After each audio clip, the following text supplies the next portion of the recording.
Nasihat seorang mumin kepada saudaranya, sebuah kajian sufi.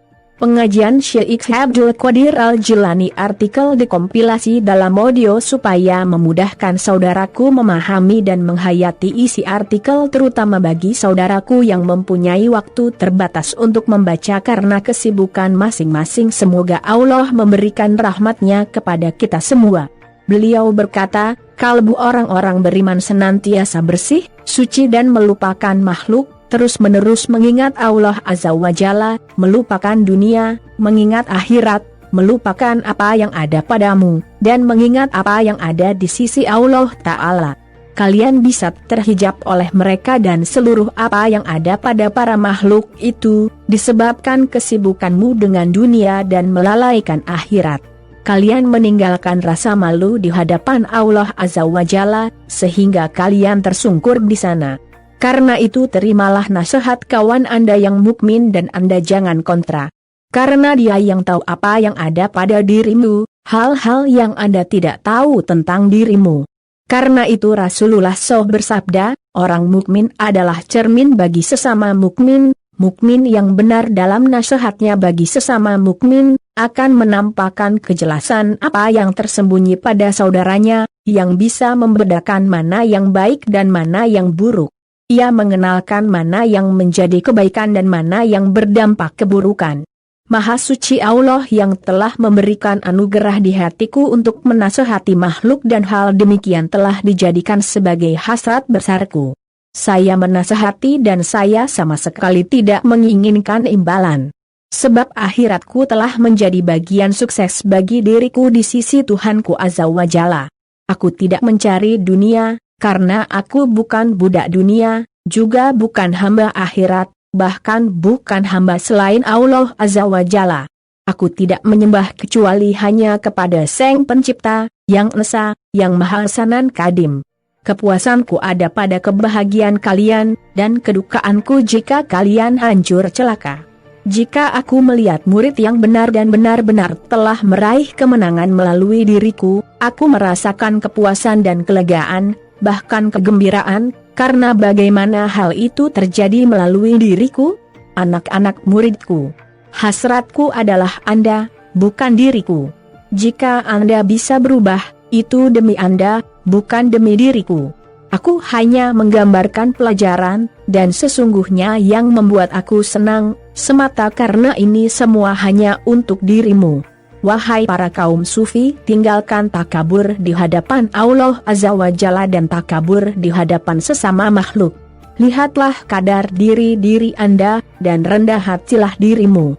Awalmu hanya setetes air hina, dan akhirmu hanyalah bangkai yang terbuang. Karena itu kamu semua jangan tergolong orang yang tamak dan dikendalikan hawa nafsu.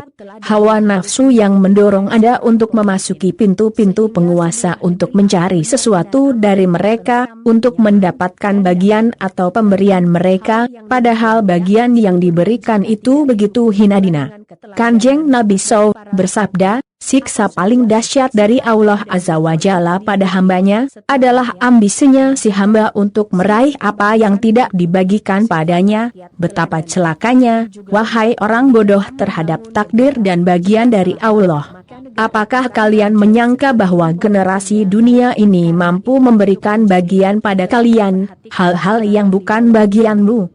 Tetapi Anda perlu ingat, bahwa was-was, godaan, syaitan yang terus menggoda ke alam dan hati Anda, sampai Anda tidak lagi menjadi hamba Allah Azza wa Jalla, dan menjadi hamba diri Anda sendiri, menjadi budak nafsu dan syaitan Anda, menjadi budak naluri, harta dan uang Anda.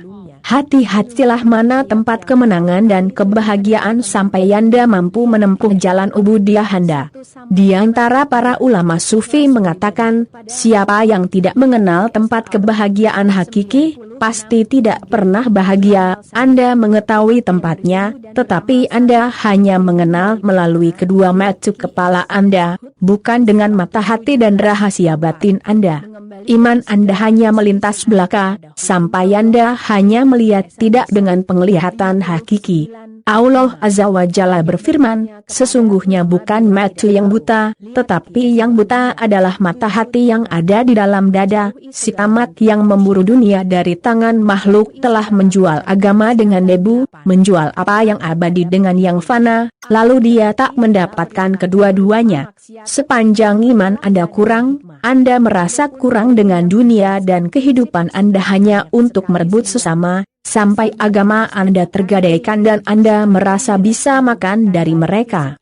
Namun sepanjang iman Anda sempurna, Anda akan senantiasa mampu bertawakal jiwa Anda kepada Allah Azza wa Jalla dan keluar dari sebab akibat duniawi, memutuskan hati pada budak dunia menuju kepada Allah Ta'ala, lalu hati Anda pergi menjauh dari seluruh makhluk. Disinilah hatimu bisa keluar dari negerimu, keluar dari keluargamu, keluar dari popularitasmu. Lalu Anda menyerahkan semua itu pada mereka, seakan-akan malaikat maut hendak menjemput Anda. Anda seperti sedang disambar oleh kematian, seakan-akan bumi hendak menelan Anda, dan gelombang takdir telah meraih Anda memasukkan ke dalam lautan ilmu dan menenggelamkan Anda di sana. Siapa yang mampu di tahap ini, segala penderitaan dunia tidak berpengaruh baginya, sebab dunia hanya pada lahirnya, bukan masuk dalam batinnya. Bahkan dunia untuk yang lain bukan untuk hatinya.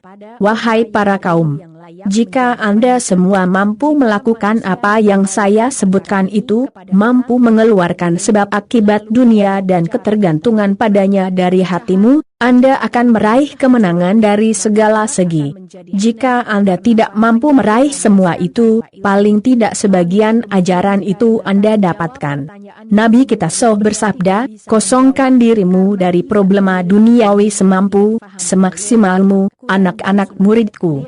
Jika kamu sekalian mampu mengosongkan hatimu dari dunia, lakukanlah.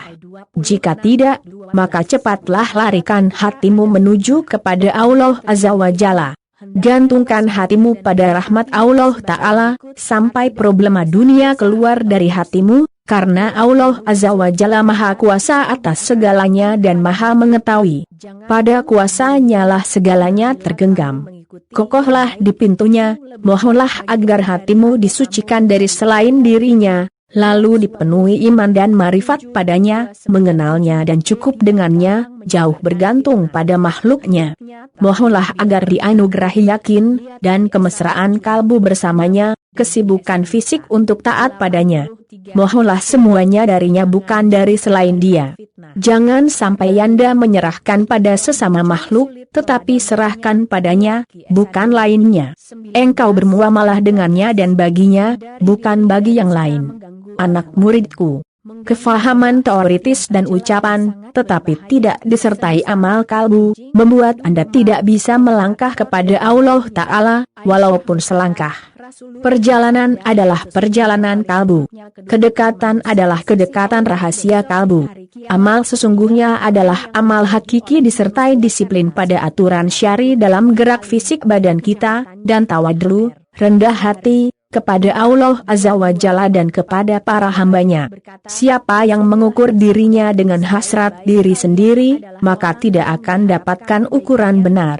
Siapa yang memamerkan amalnya pada makhluk, bukanlah disebut amal. Amal sesungguhnya justru tersembunyi, kecuali hal-hal yang fardhu, yang harus ditampakkan. Dan Anda telah sembrono dalam melangkahkan jejak asas jiwa Anda. Tentu tidak ada manfaatnya Anda membangun sesuatu di atasnya, karena bangunan akan roboh. Fondasi amal adalah tauhid dan ikhlas.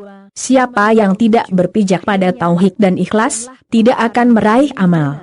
Kokohkan asas fondasi amal Anda dengan tauhid dan ikhlas, lalu bangunlah amal itu dengan daya Allah Azza wa Jalla, bukan dengan kekuatan dan dayamu. Tangan tauhid adalah penegak, bukan tangan syirik dan kemunafikan. Orang yang bertauhid adalah yang mampu meninggikan derajat amalnya, bukan pada orang munafik. Ya Allah, jauhkan diri kami dari kemunafikan dalam seluruh tingkah kami. Dan berikan kami kebajikan di dunia dan kebajikan di akhirat, dan lindungi kami dari azab neraka. Jangan lupa like, subscribe and share. Terima kasih.